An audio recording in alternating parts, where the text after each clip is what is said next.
Et maintenant, place au sport. L'Envolée de Dax, club de gymnastique émérite depuis 1972 et fort de ses 230 adhérents, organisait les demi-finales nationales du championnat individuel. Une compétition où espoirs et seniors se sont succédés sur les agrès et tapis d'aqua pour le plus grand plaisir des amateurs de cette discipline plutôt spectaculaire. Regardez.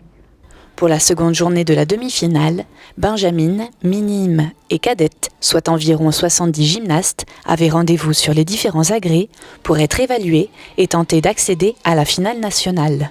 Ce week-end, donc, on recevait les demi-finales de gymnastique mixte, c'est-à-dire féminine et masculine, sur la zone ouest. Donc, hier soir sont passées toutes les catégories honneur garçon et espoir garçon. Les honneurs filles sont passées donc hier et aujourd'hui ce sont les catégories espoir, c'est-à-dire de 10 à 15 ans. Sur l'ensemble de la compétition, il y a 196 gym féminines, 40 garçons et ce matin il reste 70 jeunes à passer. C'est les quotas habituels, donc après au niveau de la qualification, les quotas sont un petit peu en diminution puisqu'ils ont élevé le niveau de points demandé et que le niveau gymnique est de plus en plus difficile. Barres asymétriques, poutres, cheval et sol, 4 épreuves pour donner le meilleur d'elles-mêmes, un moment éprouvant pour les gymnastes. Chaque gymnaste a sa propre affinité. Il y en a qui préfèrent les barres asymétriques, d'autres qui sont plus calmes et qui vont préférer la poutre. Les toniques iront plutôt au saut et au sol. Et voilà. Après l'agrès le plus point noir pour toutes les gymnastes, c'est les barres asymétriques qui est l'agrès le plus difficile techniquement. Donc généralement les classements se font sur cet agrès.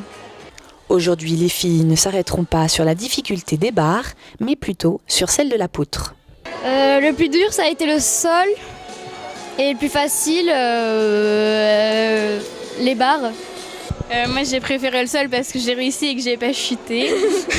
Après j'aurais pu faire mieux aux autres agrès mais ça va. Le plus dur ça a été la poutre et le plus facile les barres parce que c'était facile pour mon pied. Pour aujourd'hui, la poutre c'était pour moi personnellement bof.